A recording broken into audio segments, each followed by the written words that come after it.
Hello dear pharma student, welcome to GDC classes. आज हम study करने वाले हैं लेड का लिमिट टेस्ट एंड सल्फेट का लिमिट टेस्ट। तो पहले करते हैं हम लेड का लिमिट टेस्ट। ठीक है, तो लेड के लिमिट टेस्ट में कौन सा रिएजेंट यूज हो रहा है, कौन सा कॉम्प्लेक्स बन रहा है और किस कलर का वो फॉर्म कर रहा है और कौन सा इम्पॉर्टेंट पॉइंट है जो आपके एग्जाम में पूछा जा सकता है। तो स्टार्ट करते हैं लेड। ठीक है, लेड का सिंबल क्या होता है?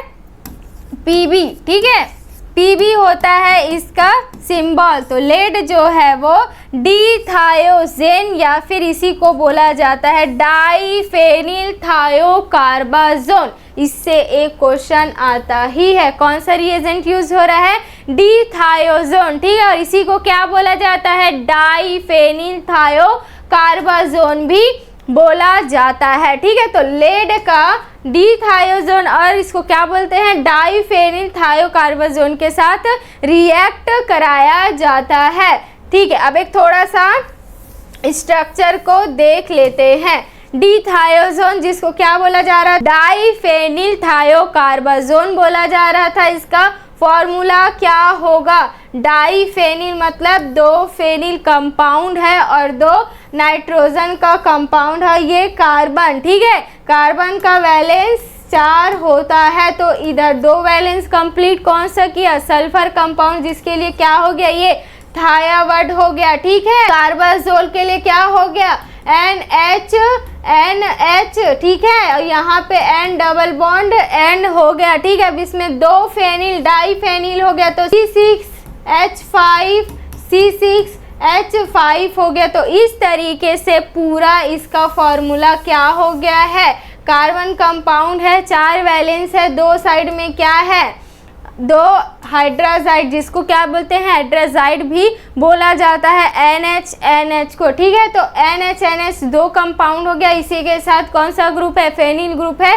सेम इधर है, बस हाइड्रोजन हट गया है, डबल बॉन्ड आ गया है। ठीक है, C6H5 हो गया, जिसको फेनिल बोला जाता है, तो डाइफेनिल हो गया यहाँ पे। और यहाँ पे क्या है? 2 बॉन्ड के साथ सल्फर कंपाउंड जुड़ा हुआ है, जिसके वजह से थाया हो गया, तो डाइफेनिल थायाकार्बाजोन हो गया, जिसको क्या बोला जाता है? डिथायोजोन भी बोला जाता है। तो लेड का डिथायोजोन डाइफेनिल थायोकार्बाजोन के साथ रिएक्ट करते हैं अल्कलाइन मीडियम में। ठीक है, क्या बनाएगा?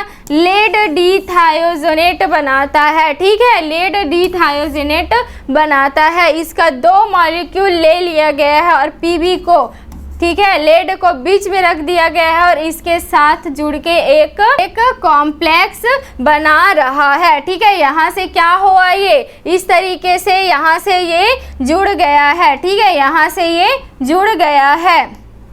अगर पूरे इस कंपाउंड को हम देखेंगे तो क्या है? ये आपका ये लेड हो गया और इधर से हो गया। ठीक है, यहाँ से एक आके जुड़ गया है। ठीक है, इसी तरीके से ये इधर से आके जुड़ गया है और फिर इधर से आपको एक एरो के फॉर्म में डिनोट कर दिया गया है। ठीक है, तो इस तरीके से ये एक कॉम्प्लेक्स बना रहा है, इसीलिए क्या कहला रहा है? ये लेड डिथायोजोनेट कहलाता है, जो कि रेड कलर का शो होता है। ठीक है, जो कि रेड कलर का शो होगा। ठीक है, तो इसमें पूरा देखा जाए तो क्या है? लीड जो है वो डिथायोजेन, जो कि डाइफेनिल थायोकार्बाजोन भी बोला जाता है, अल्कलाइन मीडियम में क्या होगा? रिएक्ट करेगा और लीड डिथायोजोनेट बनाएगा, जो कि रेड कलर का होगा। ठीक है, क्वेश्चन क्या आएगा? लेड जो है वो किसके साथ रिएक्ट कर रहा है? डिथायोजोन के साथ कर रहा है या फिर डाइफेनिल थायोकार्बाजोन के साथ। किस मीडियम में? अल्कलाइन मीडियम में। ठीक है, क्या बना रहा है? कौन सा कॉम्प्लेक्स बना रहा है? लीड डिथायोजोनेट बना रहा है, जिससे कौन सा कलर प्रोड्यूस हो रहा है? रेड कलर प्रोड्यूस हो रहा है। तो इस तरीके का क्वेश्चन आता है। नेक्स्ट जो है वो सल्फेट का लिमिट टेस्ट है, जिसको हम स्टडी करने वाले हैं। और इसमें एक इम्पॉर्टेंट पॉइंट जो बहुत ही ज़्यादा फार्मा कॉम्पिटेटिव एग्जाम में पूछा जाता है। ठीक है, सल्फेट का फॉर्मूला क्या होता है? SO4 2- होता है। ठीक है, SO4 2- होता है। कभी भी देखो होगे H2SO4 रहता है। ठीक है, CuSO4 रहता है। Cu का क्या रहता है? 2+ चार्ज होता है। इसीलिए क्योंकि इसको हमेशा 2 चार्ज रखने वाला चाहिए, या फिर 1 चार्ज है तो 2 अमाउंट में रहेगा, ठीक है। तो SO4 2 माइनस हो जाता है, इसको सल्फेट आयन बोला जाता है।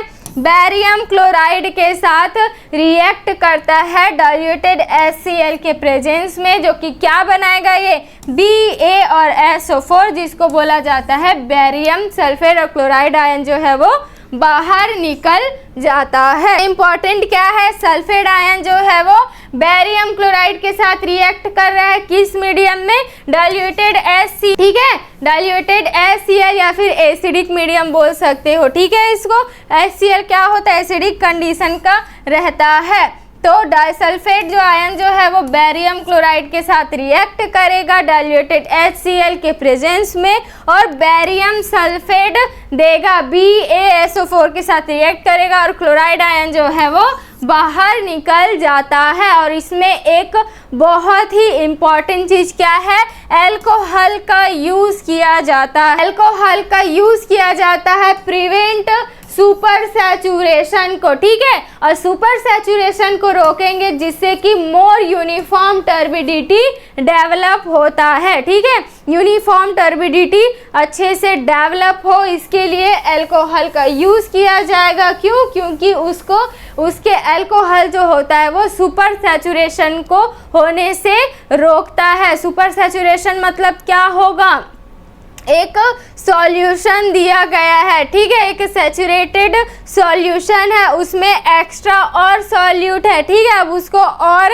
हीट करेंगे तो क्या हो जाएगा, वो और घुल जाएगा, ठीक है। तो क्या होगा, उसकी जो कॉन्सेंट्रेशन है, ठीक है, उसकी जो विस्कोसिटी है वो बहुत ही बढ़ जाएगी। तो उस चीज़ को रोकने के लिए अल्कोहल का यूज़ किया जाता है। तो इसमें इम्पॉर्टेंट चीज़ क्या क्या है, सल्फेट आयन जो है वो बेरियम क्लोराइड के साथ रिएक्ट करे तो ऐसे रिएजेंट में बेरियम क्लोराइड हो गया, डाइल्यूटेड HCl के प्रेजेंस में हो रहा है, कौन सा कॉम्प्लेक्स बना रहा है, बेरियम सल्फेट बना रहा है, और ये भी टर्बिडिटी देता है। टर्बिडिटी के लिए कौन सा रिस्पॉन्स रहेगा, बेरियम सल्फेट रहेगा, ठीक है। अब अच्छे से यूनिफॉर्म टर्बिडिटी के लिए क्या रहेगा, उसमें सुपर सैचुरेशन को रोकना पड़ेगा। सुपर सैचुरेशन को कौन रोकेगा, अल्कोहल रोकता है, और इससे बहुत ही क्वेश्चन आता ही है। तो इस तरीके से हम आज की क्लास में लेड और सल्फेट का लिमिट टेस्ट क्या होता है उसको अच्छे से स्टडी कर चुके हैं। और इससे पहले और भी जितना हो गया, आयरन हो गया, आपका आर्सेनिक हो गया,